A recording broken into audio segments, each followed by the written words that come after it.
तो क्या जल्द ही, जी हाँ, नीतीश कुमार के बेटे निशांत कुमार के हाथ में जेडीयू की कमान आने वाली है। और जेडीयू की कमान हाथ में आने से पहले निशांत कुमार आखिरकार क्यों तेजस्वी यादव की तरफ दिखते नजर आ रहे हैं और आखिरकार क्यों वे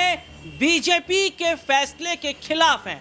दरअसल अपने दर्शकों को बता दें कि नीतीश कुमार के बेटे निशांत कुमार की एंट्री अब जल्द ही, जी हाँ, राजनीति में होती नजर आएगी और जेडीयू की कमान भी उन्हें सौंप दी जाएगी। लेकिन ऐसे में यह देखा जा रहा है कि निशांत कुमार ने एक बड़ा बयान दिया, जिसमें निशांत कुमार ने कहा कि वे चाहते हैं कि इस बात पर बीजेपी पूरी तरीके से साफ कर दे कि अगर एनडीए की सरकार बिहार में बनेगी तो उनके पिता नीतीश कुमार ही सीएम कुर्सी पर बैठेंगे, और अगर ऐसा नहीं होता है तो क्या वाकई जेडीयू एनडीए का साथ छोड़ देगी। दरअसल अपने दर्शकों को बताएं, जहां तेजस्वी यादव ने यह कहा था कि निशांत कुमार की एंट्री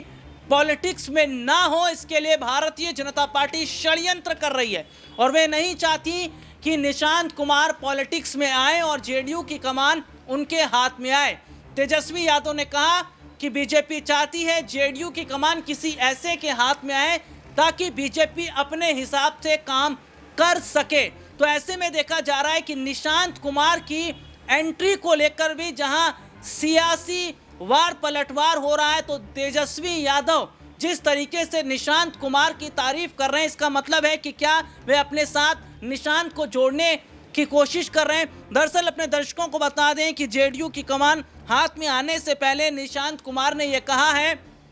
वे चाहते हैं बिहार में एक बार फिर एनडीए की सरकार बने और चाहते हैं कि उनके पिता नीतीश कुमार ही सीएम कुर्सी पर बैठें और एक बार फिर बिहार को नई रफ्तार दें, नया विकास दें। तो तेजस्वी यादव दूसरी तरफ क्या कर रहे हैं, वे एनडीए में फूट डालने की कोशिश कर रहे हैं, जहां पर वे एनडीए को डूबता हुआ जहाज बता रहे हैं। तो दूसरी तरफ ये भी देखा जा रहा है कि उन्होंने ये भी कह दिया कि नीतीश थके हुए सीएम हैं और उन्हें अब जो कमान है वे निशांत कुमार के हाथ में दे देनी चाहिए। तो ऐसे में ये देखा जा रहा है कि क्या वाकई एनडीए के सहयोगी दल जहां सीट शेयरिंग को लेकर बीजेपी के खिलाफ नजर आ रहे हैं, तो वहीं दूसरी तरफ देखा जा रहा है कि बीजेपी ने जो पूरा सस्पेंस अभी बनाकर रखा है कि अगर सरकार एनडीए की बनेगी तो नीतीश सीएम रहेंगे या नहीं रहेंगे। लेकिन प्रशांत किशोर की अगर हम बात कर लेते हैं,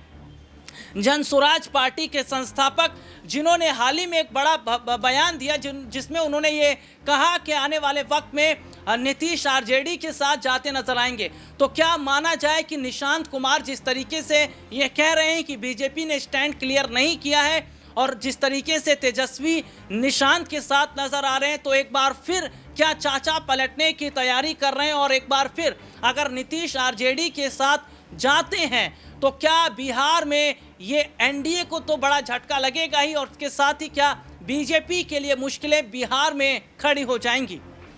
आज के लिए इतना ही, आपसे फिर दोबारा मुलाकात होगी, तब तक के लिए इजाजत दीजिए, नमस्कार।